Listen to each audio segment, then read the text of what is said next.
Happy New Year, everyone. I know you thought 2020 was behind you, but we've got one last item to address before putting that nightmare of a year to bed forever. But don't worry, it'll be fun. Welcome to this week's Dev Kit Weekly, where this week we'll be giving out the 2020 Devvies.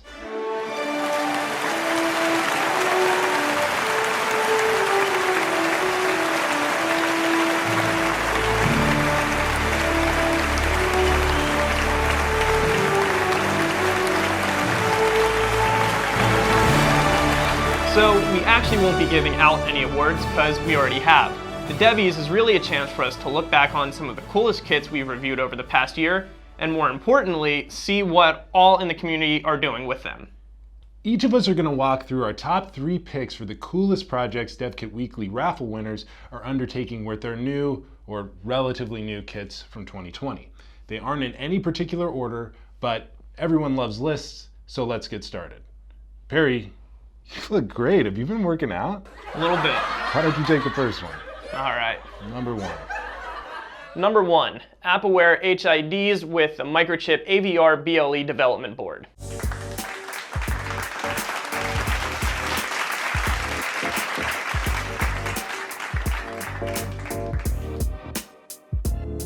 Back in June, we raffled off the Microchip AVR-BLE development board, a kit based on the company's RN4870 Bluetooth Low Energy module, which also supports Bluetooth 5, coupled with that connectivity of the ATE CC608A crypto authentication device, a hardware-based secure element that sits on the board to add an extra layer of protection for those wireless communications. The bite-sized board also supports an 8-bit AVR Atmega 3208 microcontroller that runs at 20 MHz and features an onboard debugger with mass storage capability. The winner of this kit, Jock Murphy, is using the kit to experiment with application-aware human interface devices.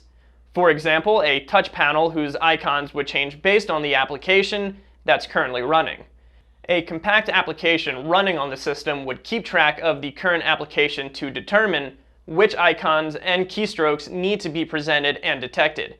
And the Microchip AVR-BLE development board has more than enough performance to drive the display, read the touch panel, and operate as Bluetooth keyboard all at once. If you're interested, you can check out my review of the kit in that week's Dev Kit Weekly by simply clicking the link that's currently on your screen, or check out microchipdirect.com, where you can order one for yourself for just $29. Number 2, Community, Kids, and the Cypress Semiconductor CY8 C-Kit-059 PSoC 5LP prototyping kit.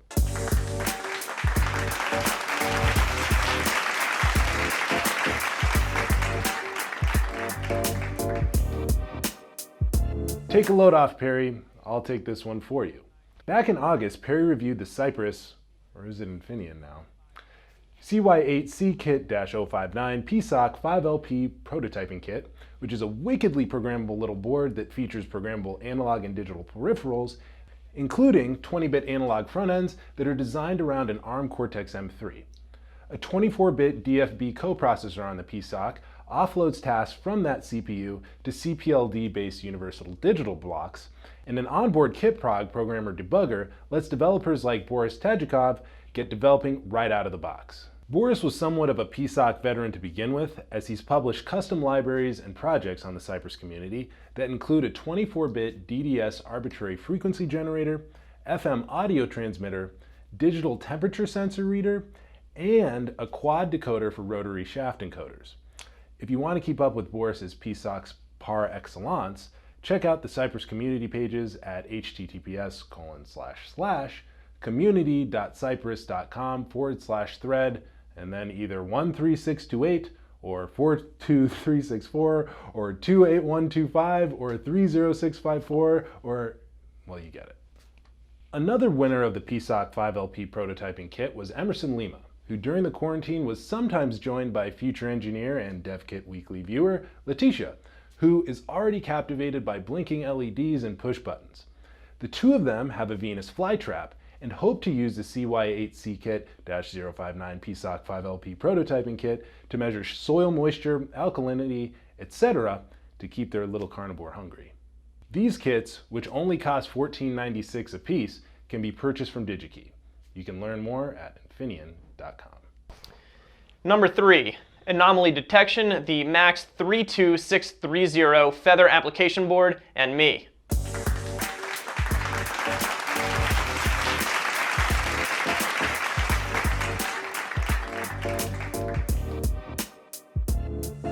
Right before American Independence Day, we featured the MAX 32630 Feather application board from Maxim Integrated, which features a 96 MHz ARM Cortex M4F that sips just 106 microwatts of power in active mode and all the way down to 3.5 microwatts in ultra-low power mode. It hosts a wearable PMIC that makes this energy-efficient board great for prototyping wearables. And for what it's worth these days, it's mbed compatible. The winner of this kit, Robert Lewicki, is attempting to get Facebook Glow, TinyML, and or NXP's EIQ up and running on the system to compare the performance of a compact inferencing model. What for, you might ask? General purpose anomaly detection using a range of inputs, except vision. Mauser and Element 14 offer the kit for $157.50, and more info can be found on maximintegrated.com. Number 4. Say what's up to the Hello FPGA Kit.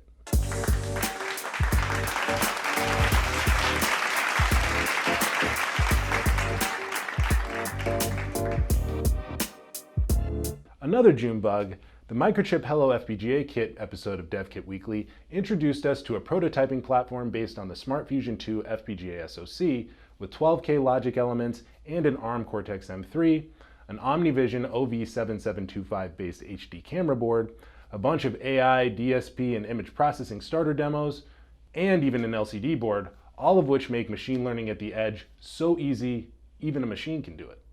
Tim Michaels is currently putting that last statement to the test with an object tracking project that ports the OpenMV codebase to the SmartFusion's 2 M3-based CPU.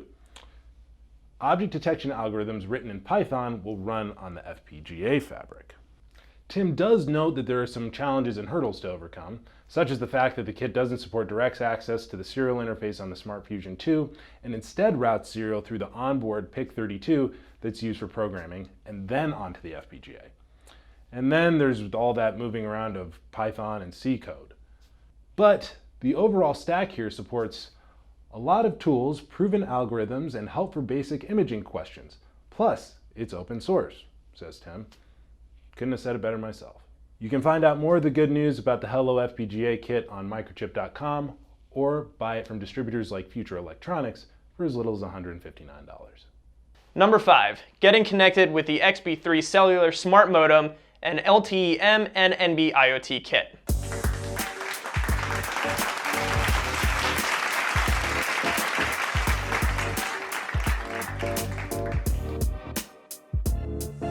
In the dog days of August, we took a look at Digi International's XB3 cellular smart modem kit and LTE-M and NB IoT prototyping platform based on the u-blox Sarah cellular chipset and AT&T Nano SIM and 6 free months of service. With 62.5 kilobits per second and 27.2 kilobits per second of uplink and downlink speeds for NB IoT connectivity, and 375 kilobits per second of uplink and downlink speeds for LTE-M, you can really get your IoT designs jump-started. And that's not even considering the BLE support and MicroPython programming compatibility.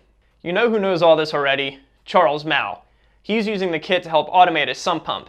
For those of you who don't have basements, a sump pump is a mechanism that pumps water out of a sump basin that sits beneath your basement floor, collects excess water during floods or storms.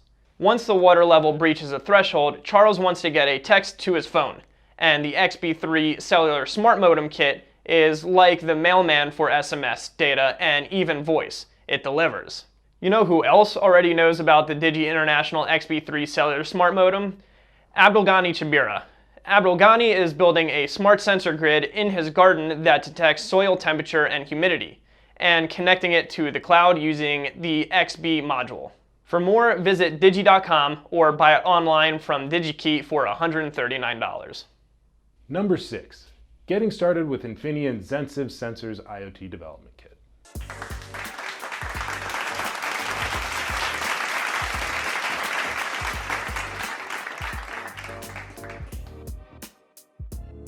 In September, the Infineon Zensiv Sensors Getting Started box, an IoT development kit, got 9 engineers out of the gates with a 32 MHz ARM Cortex-M0, 64 kilobytes of flash, and 16 kilobytes of RAM, a 6-channel 12-bit ADC, 4 16-bit timers and a real-time clock, an XMC 1100 boot kit for Arduino that made the whole thing compatible with Arduino Shields, and, oh yeah, a ton of included add-on sensor boards that allowed these engineers to take their IoT prototyping in just about any direction. For example, David Bortnam, a lifelong control system and HMI designer, is leveraging the versatility of this kit in the form of a home control and monitoring system, which is simplified by the Arduino interface, of course. Hopefully we'll get a chance to see how this project plays out. You can find out more on Infineon.com, where they have pricing information that reflects. Anyway, that's it for DevKit Weekly's 2020 Devvy Awards, but it's just a few of the projects that 2020 DevKit Weekly raffle winners are working on. We are also excited to see what 2021's winners have in store for us, so thank you for watching, be sure to subscribe, and also, of course, be sure to enter in the raffle for next week's DevKit Weekly, and maybe you'll be featured on the 2021 Devvies. Have a good week.